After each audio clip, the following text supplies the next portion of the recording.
Assalamualaikum warahmatullahi wabarakatuh. Good morning, everyone.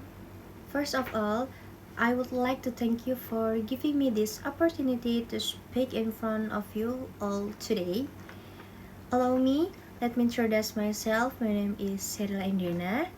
I'm a student majoring in accounting at the Faculty of Management and Business at Bina Sarana Informatika University.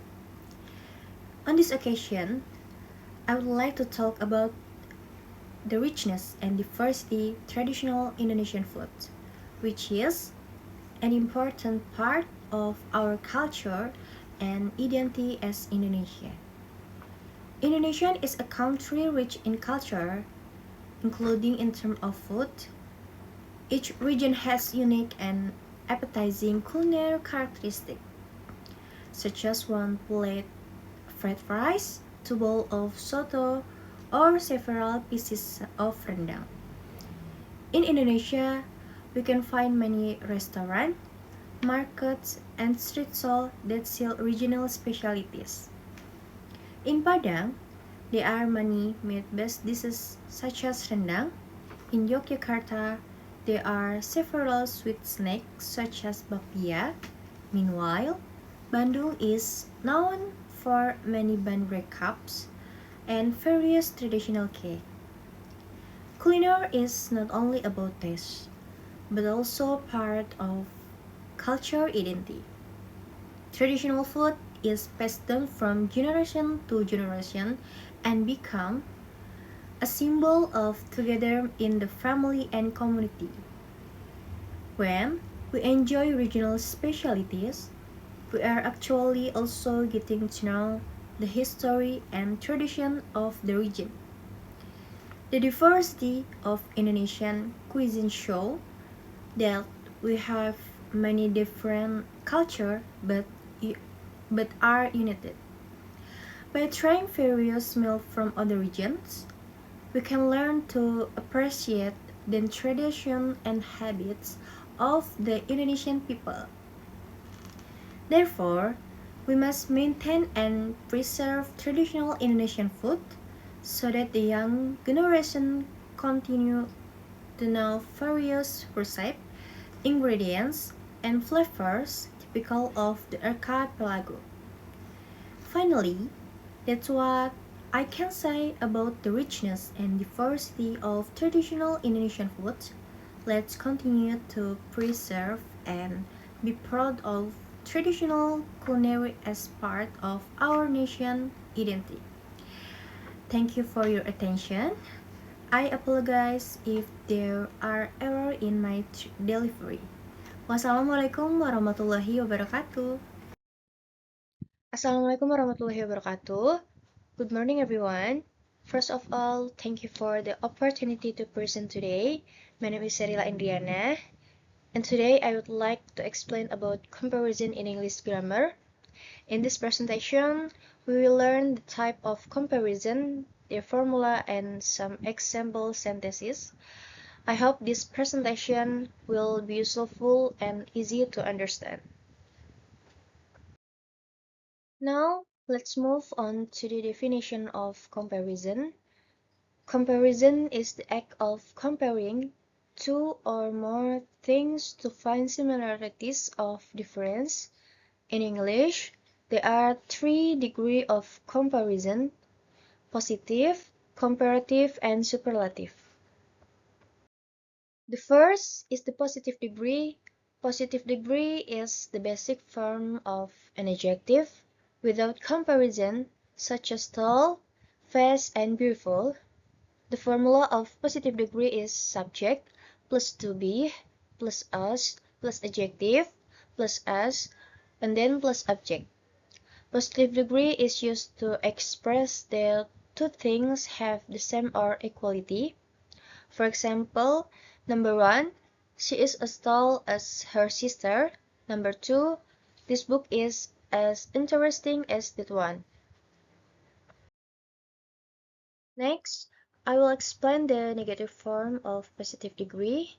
The formula is subject plus to be plus not plus s plus adjective plus s and then plus object.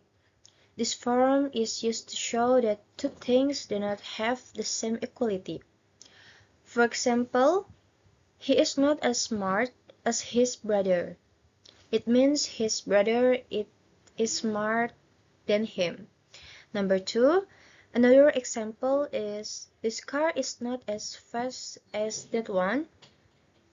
And then my bag is not as heavy as yours. So positive degree can be used in positive and negative form. The second is the comparative degree, which is used to compare two people or things, such as taller, faster, or more beautiful. The formula is subject plus to be plus adjective plus then plus object. For short adjective, usually one or two syllable, we add er at the end, so fast become faster, and with and in a consonant like big, we double into bigger. On the other hand, for long adjective with three or more syllable, we don't add er instead, we put more in front of it. Now, let's see some example of how to use these rules in sentences. First, on the left side, for a short word like hike, we say this mountain is higher than that hill. For big, we double the G and say Jakarta is bigger than Bandung. For a long word like comfortable, we add more. His new apartment is more comfortable than the old one. Next, on the right side, for diligent, we use more. My sister is more diligent than my brother. For words ending in y, like easy, it becomes this task is easier than the last one. And last, for hot, we double the T. Today, sweater is hotter than yesterday. And the last is the superlative degree, which is used to show the height or lowest level in a group, such as the tallest, the fastest, and the most beautiful.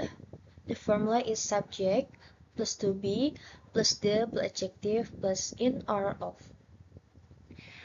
We have two rules here. Tall become the tallest, nice become the nice, big double become the biggest. For example, Mount Everest is the highest mountain in the world. For long words, we add the most. For example, she is the most beautiful girl in the class. Next, example of superlative degree sentences. Number one, Indonesia is the large archipelago country in the world. Number two, this is the most difficult exam I have ever taken. Number three, he is the tallest student in our class. Number four, that was the most amazing move I have watched. Number five, she is the happiest person I know. Now, let's look at irregular form. Some adjectives have irregular comparative forms that do not follow the usual rules. Here are the examples from the table. First, good or well become less better in comparative and the best in superlative. Second, little become less and the less. 3. Many or much becomes more and the most. To summary everything, let's look at this table of the 3 degree of comparison. First, the positive degree use the formula S plus adjective plus S. Its function is for equality. For example, us told us. Second, the comparative degree is or more, followed by than. It is used for comparing two things, for example, taller than or more beautiful than. 3. The, super, the, super, the superlative degree is the with as or most. It shows the heights or level, for example, the tallest or the most beautiful. Moving on the next part, let's look at some common mistakes that we should avoid. First, do not combine more with er. Don't say she is more taller than him. The correct sentence is she is taller than him. Number two, do not combine most with us instead of he is the most tallest. We should say he is the tallest in the group. Number three is in us always use the base form of the adjective. So Chang as faster as this car is as fast as that one. Finally, remember that the word then requires a comparative degree, not a superlative. So don't say biggest than, but use Jakarta is bigger than Bandung. So the conclusion is that three are three degrees of comparison in English. The first is the positive degree, which is used as plus adjective plus as to show equality between the things. The second is the comparative degree, which is used to compare two people or things. The three is the superlative degree, which is used to compare more than two and show the highest. Thank you for your attention. I hope this presentation can help you understand degree of comparison better.